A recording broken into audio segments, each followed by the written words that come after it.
ನನ್ನ ಪ್ರೀತಿಯ ವೀಕ್ಷಕರಿಗೆ ಸರಳ ಜೀವನ ಯೂಟ್ಯೂಬ್ ಚಾನಲ್ಗೆ ಸ್ವಾಗತ ಸುಸ್ವಾಗತ. ಇವತ್ತು ನಾನು ಪಾಸ್ತಾ ಮಾಡೋದನ್ನ ಹೇಳ್ಕೊಡ್ತಿದ್ದೀನಿ. ಪಾಸ್ತಾನ ಒಂದು ಪಾತ್ರೆಯಲ್ಲಿ ಬೇಯಿಸ್ಕೊಳ್ಳಿ.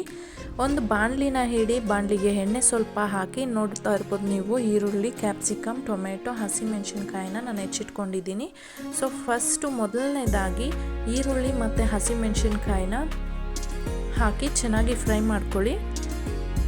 ಗೋಲ್ಡನ್ ಬ್ರೌನ್ ಬರೋವರೆಗೂ ಫ್ರೈ ಮಾಡಿಕೊಂಡು ವೀಕ್ಷಕರೇ, ಇದಕ್ಕೆ ಸ್ವಲ್ಪ ಶುಂಠಿ ಬೆಳ್ಳುಳ್ಳಿ ಪೇಸ್ಟ್ನ ಹಾಕಿ, ಅದಾದ ನಂತರ ಹೆಚ್ಚಿಟ್ಕೊಂಡಿರುವಂತಹ ಕ್ಯಾಪ್ಸಿಕಮ್ ಮತ್ತು ಹೆಚ್ಚಿಟ್ಕೊಂಡಿರುವಂತಹ ಟೊಮೆಟೊ, ರುಚಿಗೆ ತಕ್ಕಷ್ಟು ಉಪ್ಪು, ಸ್ವಲ್ಪ ಅರಿಶಿನ ಸೇರಿಸಿ ಚೆನ್ನಾಗಿ ಫ್ರೈ ಮಾಡ್ಕೊಳ್ಳಿ.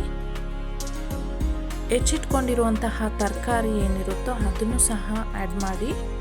ಅದಕ್ಕೆ ಒಂಚೂರು ಚಿಕನ್ ಮಸಾಲ, ಒಂಚೂರು ಧನಿಯಾ ಪುಡಿ, ಎಲ್ಲವನ್ನು ನಿಮಗೆ ಟೇಸ್ಟ್, ನಿಮ್ಗೆ ಯಾವ ಮಸಾಲ ಬೇಕೋ ಚಾಟ್ ಮಸಾಲಾಸ್ ಅದನ್ನು ಹಾಕಿ ಒಂದೊಳ್ಳೆ ಮಿಕ್ಸ್ ಕೊಡಿ.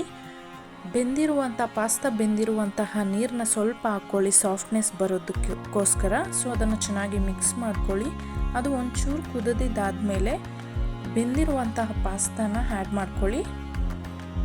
ಚೆನ್ನಾಗಿ ಮಿಕ್ಸ್ ಮಾಡ್ಕೊಳ್ಳಿ. ಮೀಡಿಯಂ ಫ್ಲೇಮಲ್ಲಿ 2 ರಿಂದ 3 ನಿಮಿಷ ಬೇಯಿಸ್ಕೊಳ್ಳಿ. ವೀಕ್ಷಕರೇ, ಇನ್ನೂ ನನ್ನ ಚಾನಲ್ನ ಯಾರು ಸಬ್ಸ್ಕ್ರೈಬ್ ಮಾಡಿಲ್ವೋ ಪ್ಲೀಸ್ ಸಬ್ಸ್ಕ್ರೈಬ್ ಮಾಡ್ಕೊಳ್ಳಿ. ಸೊ ಇದೆಲ್ಲ ಮಿಕ್ಸ್ ಕೊಟ್ಟಿದ್ದಾದಮೇಲೆ ಕೊನೆಯದಾಗಿ ಕೊತ್ತಂಬರಿ ಸೊಪ್ಪನ್ನ ಹಾಕ್ಕೊಳ್ಳಿ. ಸೊ ತಿನ್ನೋದಕ್ಕೆ ಪಾಸ್ತಾ ರೆಡಿ ಇದೆ. Thanks for watching.